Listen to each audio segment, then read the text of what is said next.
Hey everybody, this is Kyle and I talk about money. So if you're new to this channel, hit that subscribe button and share this video. All right, today we're going to be talking about how to save for college. Especially this video is catered to young parents who have children and who are under 18, who want to help them pay for a college education if you guys don't have the money right away. And we're going to be talking about specifically the 529 plan. And as you can see here, I'll leave all these resources down below in the description so you can check them out. You can read all about it. I'm just gonna go a simple overview on how the 529 plan can help young parents pay for their children's college education. So essentially, a 529 plan is a tax advantage investment vehicle, and it's specifically in the United States. They may have some in a different plan in Canada, but its 529 plan is based on the IRS. I think it's section 529. There's other stuff here. Yeah, section 529 of the Internal Revenue Code. All these, I'll put this in the link description down below. But okay, a 529 is very important because most young families don't have enough money to pay for school. It could be college, it could be high school. Usually in the United States, public schools are free or taxed away, so it's free technically. But colleges, especially private and public, they're both not free. So the other alternative, the 529 plan is mostly for paying for college tuition mostly. I don't think it pays for housing, but obviously check the other websites here. You'll learn some things, and a lot of things are a simple Google away. But the 529 plan is very important for young parents because most people are terrible with their finances, and long gone are the days where you can have a piggy bank and then you just put money away every month and then you don't think about it, and that's your savings fund.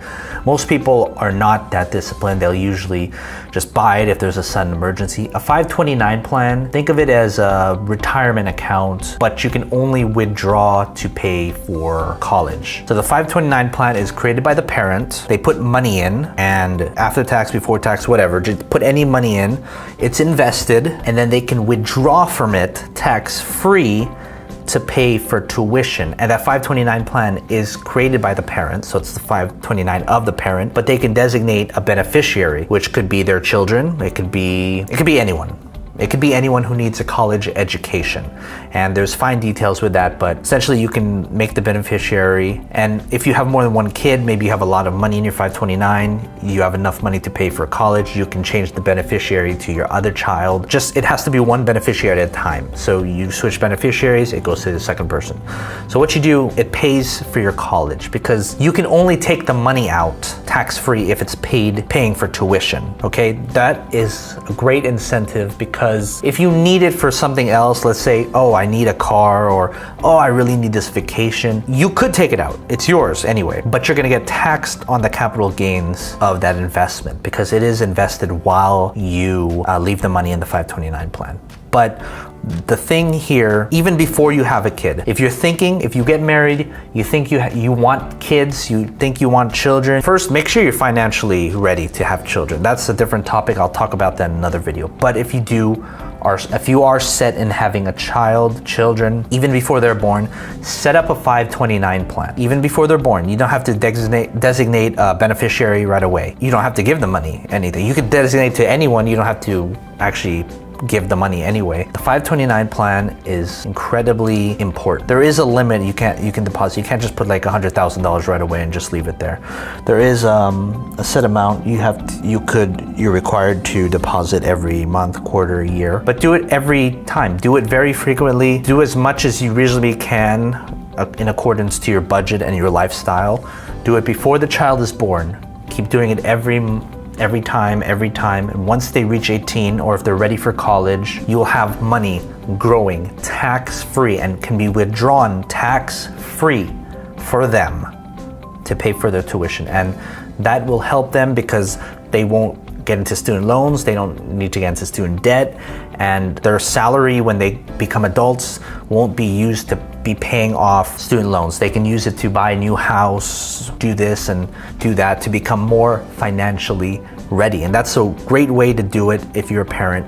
If you don't have much money and you still are gonna have a child anyway, put as much as you can reasonably can based on your lifestyle. If you need to cut back, this is for your child's future because your child will thank you for this. I had a 529 plan. My mom gave me a 529 plan and my brother, and we went to school, grad school, all that stuff without college debt. And that's a great burden off our chest. That's something we're always grateful for. And in return, the child's more likely to help their parent in old age. They're more likely to help them with other finances as well.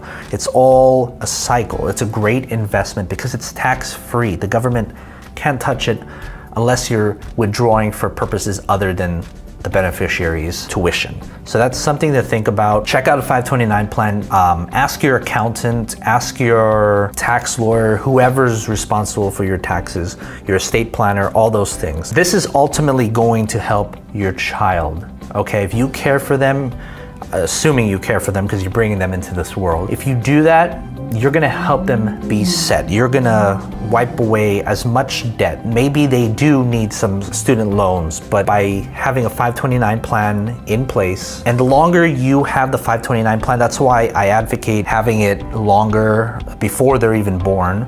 As soon as possible, you think you're gonna have a child, have a 529 plan. Create it, deposit every time, frequently, as much as you can based on your lifestyle, and 18, 20, 21 years of it investing. Because what I've learned is that people suck at managing their own finances if there's no overseer. Let's say you just put your money in a checking account or a savings account and you just deposit every time and you just want to make it like some sort of 529 plan. You're gonna save this for my future child, okay?